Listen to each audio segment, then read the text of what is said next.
We head to Lincoln, Nebraska, but you know who doesn't head to Lincoln, Nebraska? Sherrone Moore. Michigan at Nebraska. Michigan is a 2.5-point favorite on the road. So here's the situation. This is how the suspensions work now. We talked a little bit about this earlier in our early game preview, but in case you didn't hear that. So back in 2023, when Jim Harbaugh was suspended for 6 different games, he was allowed to coach at practice the entire week and then just had to miss the game. Sherrone Moore suspended for the Central Michigan game and the Nebraska game. Sherrone Moore got to coach at practice the week of the Central Michigan game. His suspension began that day. So at midnight on this past Saturday, September 13th, Sherrone Moore's suspension began. It runs through 11:59 and 59 seconds of this Saturday, September 20th. So he's not allowed around the team at all this week. So he is not helping them prep for Nebraska at all. Biff Poggi is their interim coach. Biff Poggi said after the game on Saturday that essentially he is Sherrone Moore's caddy. Sherrone Moore is Tiger Woods. And Biff Poggi is going to make sure the clubs that Sherrone Moore wants played get played. That said, we've not seen this before. A big game involving 2 major schools where one of the coaches is just out for the entire week. And I find this very interesting, Ari. What do you think he's going to do this week? Would you, like, if you were a coach, would you go insane? That's what I think he's going to do this week. I'd go to get an Airbnb in Bermuda and just lay by the beach for a while. I don't think he can do that. Why? I don't think Michigan would appreciate that. Why? I think they want him in town just in case there's some crazy stuff that goes. If crazy stuff goes on, he's not allowed to be around the team. I don't understand. They still want to be close by. If On3 was like, hey, Ari, you're suspended for a week and you can't look at our website and you can't be around our website and you can't write or talk into a microphone, I would go to Vegas and just lay by the pool for a week. Although people probably don't, celebrate. Andy, going back to the Tiger Woods thing, because I think it's interesting. Caddies are actually really good at golf when they play, right? How do you do the Tiger Woods? They're better than us at golf, but not as good as the guys that they caddy for. Yeah, yes. If you're his caddy, but Tiger Woods is still swinging the club and he's there. Tiger Woods isn't going to the course that day. So, and you can't always, it's like anticipating the lie. Yeah. If he's not there to tell you what club to use, that's the thing that's interesting to me. The club selection is dependent on the lie of the ball. But here's the thing in the football coaching context where I think Michigan is in a little bit better situation than maybe some other schools would be, just because of the way their coaching staff works. So Chip Lindsey's the offensive coordinator. Chip Lindsey's been a head coach before. Mm-hmm. Chip Lindsey was the head coach at Troy. So he can help shoulder some of that burden as well. Wink Martindale has been around forever. He's been an NFL defensive coordinator for years. He's seen almost everything. So those two are not going to be intimidated by this situation whatsoever. It's not going to bother them. The caddy thing is a bad analogy because you don't know what situations you're going to be in. Hey, Biff Poggi ran a hedge fund. He wasn't a professional analogist. I actually think that he should have gone with a hedge fund analogy. That would have been a better analogy. Yeah, I mean, Michigan, I'm not even making a joke. Don't take this as a jab. They've had a lot of practice at this. Being they have been out of sorts a lot on game day the last few years. And I know that personnel and coaches have changed since that happened, but it's not like this is the first time they're encountering it. It might be the first time they don't have their coach in practice, but they've had to make things. I mean, Sherrone Moore is the head coach there because he stepped in well because of a suspension. So I just don't know how many points you think that's worth. Want to rip a pack right now? Yeah, please. Come on. So the last pack we ripped on the show, by the way, I was going through it again. I realized I pulled a Quinn Ewers card. And the first thing I could think of when I walked past that card was Miss Me? Yeah. Miss Me? I saw a lot of Texas tweets on Saturday of pictures of Quinn Ewers and people saying this fan base didn't deserve you, number 3. All right, let's see what we got. We got Brian Branch, who was one of my favorites at Alabama, a very good Detroit Lion. Jonathan Taylor, excellent former Wisconsin running back. Never heard of this guy. Producer River, do you know who that is? He wore number 16 when he played for the Colts. Or excuse me, 18 when he played for the Colts, 16 when he played for the Vols. Peyton Manning. Another guy never heard of. Oh, this is a 1/1 Patrick Mahomes right here. What? So it is numbered. It is numbered 1/1. You just hit a 1/1 Mahomes?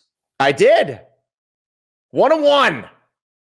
Dude, step up and put it towards the camera, please. And be careful with it. Hold on. I got to get some light on it. Buddy, put that down very gently and go get a top loader. Okay. I got the top loaders are on my desk. I will get it top loaded as soon as Yeah, just put that down. Okay.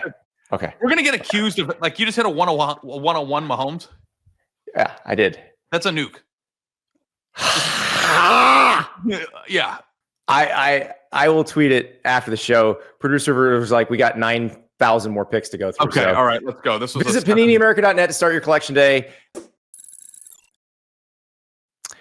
Well, and that's the thing. I thought even if Sherrone Moore was coaching, that this was a pick'em.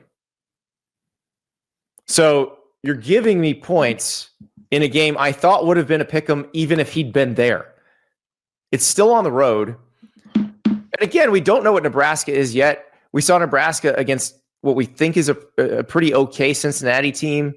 They did struggle a little bit with the Godfather, Dante Corleone.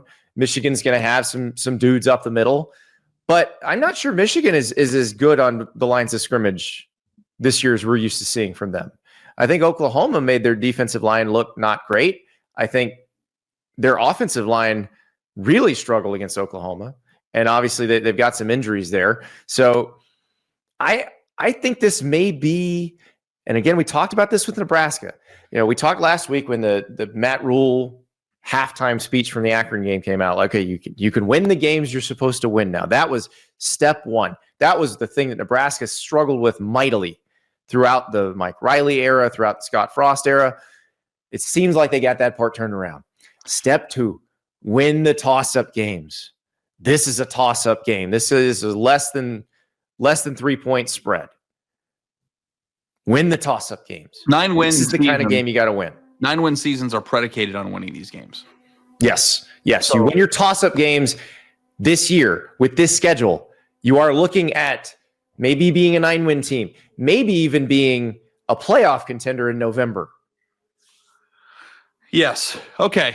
I don't know if it's just my mentions because Nebraska and I are familiar with each other, but a lot of chest puffing the last few weeks out of Nebraska people, and they're excited and they're pumped. A lot of Dylan Raiola is not getting enough respect. Hearing a lot of that in the chat. Well, you don't get it beating Houston Christian. You get it beating Michigan. So you want the respect that you think he's entitled to now? Go do it this weekend. Trust me. And this is a promise. Andy and I will be waiting with you on Saturday night with smiles on our face to talk about how awesome Dylan Raiola was if he is awesome against Michigan on Saturday night or Saturday afternoon. Before we crown, hey, you guys are idiots. You don't know anything about the quarterback position, and you do have plenty of evidence that shows that we don't. But an abundance of evidence that we know nothing about quarterbacks. If he is who you say he is, and we are haters, and all those, go show me this weekend. I would love to see it. And here's the thing: if he does show you, this is one of those weekends that they may look back on years from now and say, "This is where it turned." This was This is the transition. Yeah, and this is what they wanted when he signed. This is what you get when you sign. And I go back to something that Dylan Raiola said at Big Ten Media Days about how special would it be, how cool would it be if we're the ones who turn it, we're the ones who bring Nebraska back. This is how you do that. You win games like this. Like, I don't care. I'm not saying you got to go out and beat Ohio State. You need to be able to win games like this and then work your way to beating Ohio State, which you can do. Nebraska win games like this first. When Dylan Raiola committed to Nebraska, I wrote a column. We were at the Athletic at the time. Were you there? Yeah, I think you were. Yeah. We were at a. I wasn't. I was gone.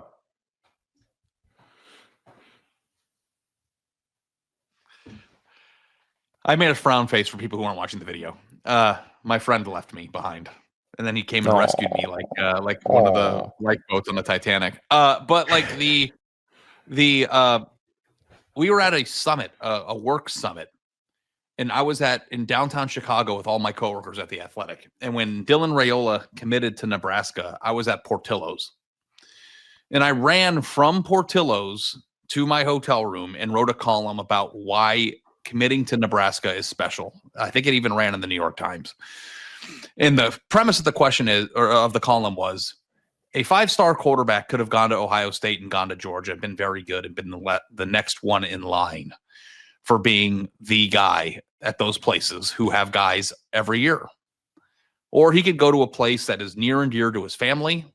He could be responsible for the turnaround, and he could accomplish something that never was even a possibility at those other places because they don't need to be saved.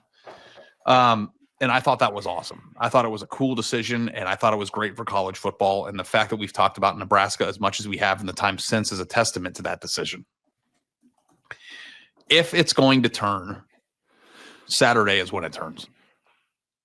So we'll see. We'll see. We'll see if they do it. But, you know. All right, who you got? Who you got? I don't think Michigan's that good this year. I think that they're a year away. I think Nebraska has a chance to be good is good this year. I'll take points. I also will take Nebraska to cover, and I appreciate the 2.5 points because I would have taken them without the 2.5 points. Yeah, well then take a money line. Nah. That's how I catch up, because there was a nice comfortable lead against you. I'm not going to just start because I'm 1-8 last week. I should be, if I would have taken if I would have taken the points, I would have been 2-7. That would have been better. But I put my beanbag on the table, and you're just not willing to do it, I guess. Okay. It's not. You know what? Nebraska money line. Whoa! There it is. I think they're going to win. I think he's good. I think they're. I still stand by what I said about like whether he'd be sensational. But there's not a lot of people who are sensational. I still think he's very good. He's off to a great start this year. I don't think that Michigan has the defensive line that they've had in the past. I don't think that their offense is functional quite yet. And I think Nebraska is a more complete team at home. I'll take them to win. Yeah, Nebraska plus 115. So not like the it wasn't like money line. It's a 2.5 point spread. But listen, yes, when I like it. I like it. Say it with your chest.